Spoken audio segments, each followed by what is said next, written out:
لوگ کہتے ہیں نا ترقی چاہیے، کامیابی چاہیے، برائٹ فیوچر چاہیے. خدا کی قسم جس کے ماں باپ اس سے راضی ہیں نا، جس کے ساتھ ماں باپ کی دعائیں ہیں، اس کو پھر ترقی سے کوئی نہیں روک سکتا. اس کے بیڑے پار ہی ہونے ہیں.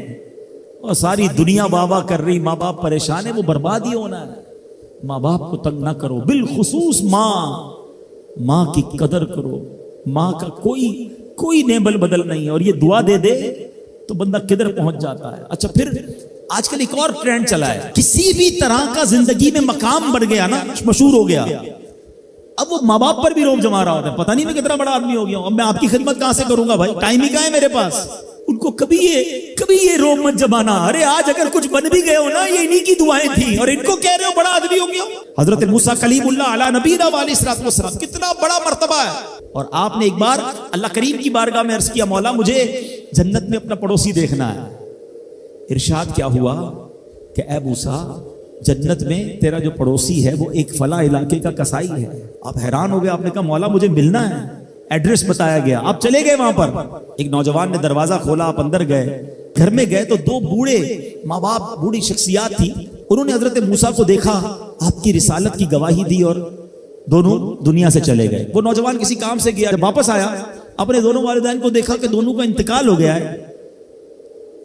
تو کہا ہو نہ ہو آپ حضرت موسیٰ علیہ الصلوۃ والسلام.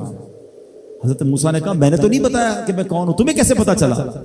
کہا میرے ماں باپ روزانہ دعا کرتے تھے کہ یا اللہ اس وقت تک موت نہ دینا جب تک حضرت موسیٰ کا دیدار نہ کر لے.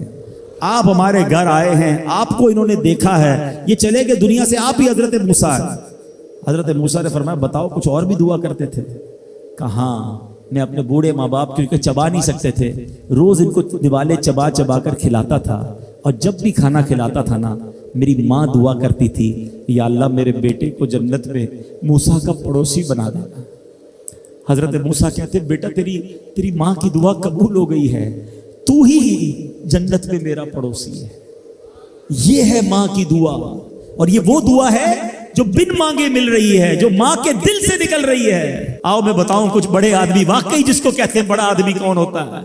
امام اعظم ابو حنیفہ رضی اللہ تعالیٰ سے بڑا تو کوئی نہیں نا، کتنے بڑے وقت کے امام ہیں. مگر آپ کی والدہ ایک مسجد کے امام صاحب سے انسپائر تھی، مقرر تھے، وہ اچھے بیان کرتے تھے. تو آپ کو وہ کہتی کہ جاؤ وہ امام صاحب سے مسئلہ پوچھ کے آؤ. خود مفتی اعظم ہیں، امام ہیں کروڑوں حنفیوں کے. ماں کو یہ نہیں کہا کہ ماں پتہ نہیں میں کتنا بڑا مفتی ہوں، تم مجھے مسجد کے امام کے پاس بھیج رہی ہو. آج تو یہ ڈائریکٹ جواب دے دیتے ہیں نا، مجھے پتہ نہیں میں کون ہوں، مجھ سے بحث کر رہی ہو، اتنی کتابیں پڑھی ماں، تم نے تو پڑھا ہی کچھ نہیں. ابو جان آپ کو دنیا کا کیا پتا، مجھے پتا ہے. سنو امام اعظم، یہ ایسے نہیں بنتے بڑے لوگ. ماں کو کہتے ٹھیک ہے ماں، مسجد کے امام کے پاس جاتے، اس مقرر کے پاس جاتے. وہ کہتا حضور آپ مجھ سے مسئلہ پوچھنے آئے، آپ دنیا کو مسئلے بتاتے ہیں. کہ کیا کروں، ماں نے بھیجا ہے. کہ حضور جو آپ بتا رہے ہیں مجھے آپ ہی مسئلے کا جواب بتا دیں، وہی میری طرف سے ماں کو بھی بتا دیں. ایک بار ماں نے کہا کہ میں خود جا کر پوچھوں گی، پھر بھی امام اعظم نے منع نہیں کیا. اچھا کئی میل کا سفر تھا. امام ابو یوسف کہتے ہیں ہم نے خود دیکھا کوفہ کی گلیوں میں کہ امام اعظم اس خچر یا اس سواری کے لگام تھامے ہوئے ہیں، ماں اس پر سوار ہے اور وہ بازار میں اسے لے کے جا رہے ہیں. ماں کو یہ نہیں کہا کہ ماں تم مجھے تکلیف دے رہی ہو، وہ میرا شاگردوں کا بھی شاگرد ہے، اس کو کیا پتا جو مجھے پتا ہے. اللہ اکبر. ماں جاتی ہیں، مسئلہ پوچھتی ہیں، واپس آتی ہیں، امام اعظم ماں کو کچھ نہیں کہتے. یہ ہوتا ہے ماں کی فرما برداری. آج دیکھو دنیا ان کے گن گا رہی ہے. سیدنا بایزید بستامی رضی اللہ تعالیٰ عنہ، کتنا بڑا نام ہے، اولیاء کے سردار ہیں. دیکھو ماں کی خدمت کیسی کرتے تھے. آپ کی والدہ نے سردیوں کی رات تھی، سخت سردی کی رات، آپ سے پانی مانگا. حضرت بایزید بستامی ماں کے پاس پیالہ لے کر گئے تو ماں سو گئی تھی. ماں کے سرہانے پیالہ لے کر کھڑے رہے، رات بھر کھڑے رہے سخت سردی میں. پانی تھوڑا سا آپ کی انگلیوں پر گرا تو وہ پانی برف بن چکا تھا. ماں کی آنکھ کھلی، دیکھا بایزید بستامی بستر کے کنارے کھڑے ہیں. کہ بیٹا کیوں کھڑے ہو؟ کہ ماں آپ نے رات پانی مانگا تھا نا، اس لیے کھڑا رہا کہ نہ جانے کب آنکھ کھل جائے.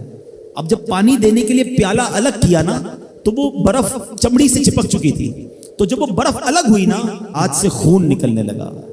حضرت بایزید بستامی رحمت اللہ تعالی کی ماں نے جب یہ دیکھا نا کہ بیٹا ساری رات کھڑا رہا اور اب اس کا ہاتھ بھی لہو لہان ہو گیا. حضرت بایزید بستامی کی ماں نے پتہ اس رات کیا دعا دی کہ کہتی یا اللہ میں اس سے راضی ہوں، تو بھی اس سے راضی ہو جا۔ دیکھو کیا مقام ملا، اولیاء کرام کے سردار بن گئے۔ یہ وہ دعائیں ہیں جو دل سے نکلتی ہیں۔ ماں باپ کی خدمت ایسی کرو، اب کہو نا ان کے دل سے دعا نکلے۔ جب وہ دعا نکلے گی نا، پھر وہ کام بننے آپ سوچ نہیں سکتے۔